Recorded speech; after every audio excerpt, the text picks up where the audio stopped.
ভাষা আন্দোলনের স্মৃতিবাহী শহীদ মিনার পড়ে আছে অযত্নে অবহেলায়, চারিদিকে ছড়িয়ে ছিটিয়ে আছে ময়লা আবর্জনা। 21শে ফেব্রুয়ারি এলে শহীদ মিনারের আশপাশ কিছুটা পরিষ্কার করার উদ্যোগ নেওয়া হলেও বছরের অন্যান্য দিন তা পরিণত হয় ময়লার ভাগাড়ে। বাজার এলাকার ভেতরে হওয়ায় সপ্তাহে প্রতি বৃহস্পতিবার শহীদ মিনারের বেদির ওপরই বসে সবজির হাট।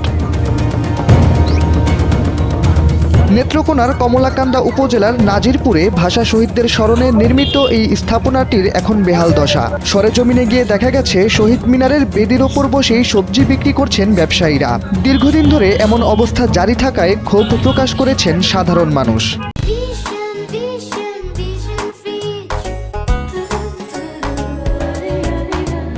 আর বৃহস্পতিবারে দেখা যাচ্ছে এই যে একটা পিছনে আমার পিছনে একটা শহীদ মিনার দেখতে পাচ্ছেন। এই শহীদ মিনারে প্রতি বৃহস্পতিবার হইলেই এটার উপর একটি বাজার বসে, কাঁচা বাজার বসে। এই কাঁচা বাজারের কারণে অনেক সময় অপরিষ্কার থাকে, যার কারণে দেখতেও বিষয়টা অনেক নোংরা দেখা যায়। আর বিশেষ করে হচ্ছে এই শহীদ মিনার এটার কোনো তদারকি নাই।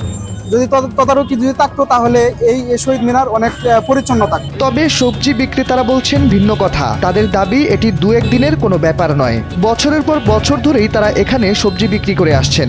আমি এই জায়গায় 6 বছর ধরে ব্যস্ত। এটা নাজিরপুর শহীদ মিনার বটগাছের নিচে শহীদ মিনারে। ভাই এনে তো মনে ধরেন আমরা আজকে আইছি বাজারে, আজকে বসে, আর এনে কোনোদিন আই না। আমরা অনেক দূরাফির থেকে আইছি ভাই। এটা আমরা আইছি, আমরা জায়গা দিয়ে আইছে, এই জন্য আমরা এনে বসছি। জায়গা দিয়ে আইছে তো মলদারেই। এ বিষয়ে নাজিরপুর ইউনিয়ন পরিষদের প্রশাসকের সঙ্গে কথা বললে তিনি শহীদ মিনারটির অবহেলা ও অযত্নের বিষয়টি স্বীকার করেন। তিনি জানান, শহীদ মিনার পরিষ্কারের জন্য গ্রাম পুলিশকে নির্দেশনা দেওয়া হয়েছে। সপ্তাহে একদিন হাটবার হয় এবং ওই দিন হচ্ছে যে বিভিন্ন উপজেলা বিভিন্ন প্রান্ত থেকে লোকজন আসে। তো স্বাভাবিকভাবে বাজারটা একটু ছোট হওয়াতে লোকজন একটু বেশি হয়ে যায়, যার জন্য একটু পরিষ্কার পরিচ্ছন্নতা দিকে একটু মনোনিবেশ কম হয়।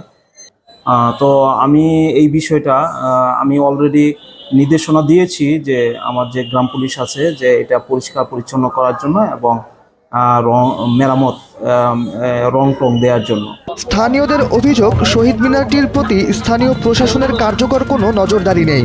জাতীয় চেতনার প্রতীক হয়েও এটি দীর্ঘদিন ধরে অবহেলার শিকার। স্থানীয়দের দাবি, শুধু আশ্বাস নয়, শহীদ মিনারের ওপর ও চত্বরে স্থায়ীভাবে হাট বসানো বন্ধ করতে হবে। তা না হলে জাতীয় চেতনার প্রতীক এই শহীদ মিনার কেবল দিবসভিত্তিক যত্নেই সীমাবদ্ধ থাকবে, বছরের বাকি সময় জুড়ে চলবে শুধুই অবহেলা।